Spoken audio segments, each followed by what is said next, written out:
There's a bigger dream waiting for you, just waiting for you to step into it. Everything you try to do is already done. So when I figured that out, what I'm putting out is what's coming back. Let me get real clear about what it is I'm putting out.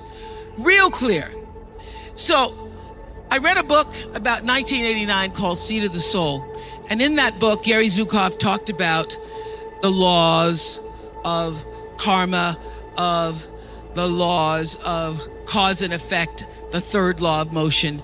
And in that book, he talked about how your intention is always one with the law. Meaning, before you even think about a thing, you have an intention for the thing. And that the intention is going to determine the outcome. That's why the same people can go to the same church service and somebody walk down the aisle just to be seen to put some money in the church, and somebody else who just goes and just has a little bit to offer. The intention with which you give, the intention with which you serve determines the outcome. So when I figured that out, I went, whoa. I changed everything I did on my show. I called in the producers and I said, from this day forward, I will no longer be speaking to the KKK. I will no longer be speaking to people who are fighting each other in a way that it is damaging to the character of myself and other people who watch. From this day forward, I am only going to do intentional television. So it is my intention to fulfill the dream of the Creator. It is my intention to live to the highest calling and be pressed to the mark of the highest calling that I have come to do. And when you can ask the Creator, ask that which made you you, what is your dream for me? I guarantee you, instead of you trying to define the dream, what is your dream for me? If you're able to lean into the dream that the universe and all the forces of light and love and power and grace by all the names that we call God has for you, nobody can touch you. Every single day, I would have a pre-show meeting and have the producers come in and state to me, what is your intention? How do we want to use whoever is on this show, whatever is happening on this show, to serve the audience in a way that fulfills the mission of uplifting, enlightening, encouraging, as well as entertaining. And if it doesn't do that, then I can't do it. There's a bigger dream waiting for you, just waiting for you to step into it. To step into it. Your life is big. Your life is huge. And we spend so much time wanting to be in somebody else's life.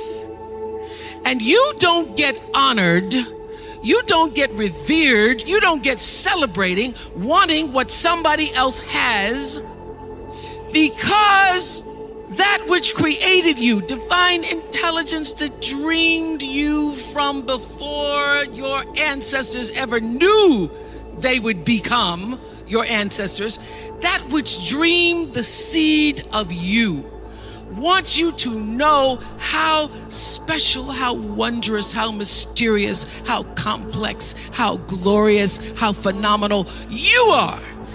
And you get no credit messing in somebody else's territory or trying to have power over something you have no control. Another one of my favorite teachings is The Wizard of Oz.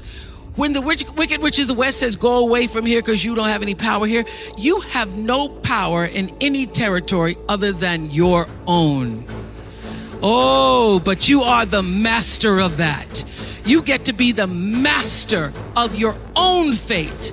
You get to be the captain of your own soul. And if you just manage that, if you just took care of your territory, oh, the glorious, glorious, glorious, wondrous, wondrous opportunities and possibilities that are waiting for you. So the question is, what are you resisting? What are you pushing against? What are you not allowing? What are you blocking because you have this idea of who and what you're supposed to be, instead of leaning into the dream that's already been created and waiting for you? It's waiting for you.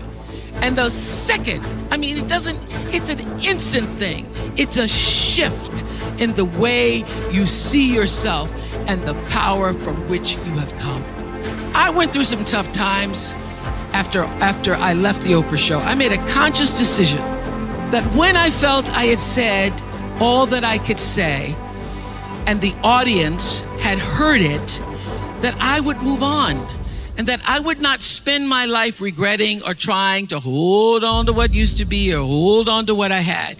So I dreamed this dream of starting a network. And in the beginning, it was a struggle. It was a struggle because honest to goodness, I did not know what I was doing. I was trying to figure it out.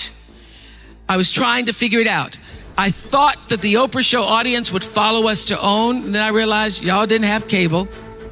And if you had cable, you did not have the OWN package. So it took me a minute. And unlike most people who you get to have your mistakes in private, something doesn't go right in your life, you get to sulk about it in private. If I make a mistake, it's on the CNN crawl or the CNN news. So when I was in the climb and there were so many wonderful owners, I see Churl Action Jackson here.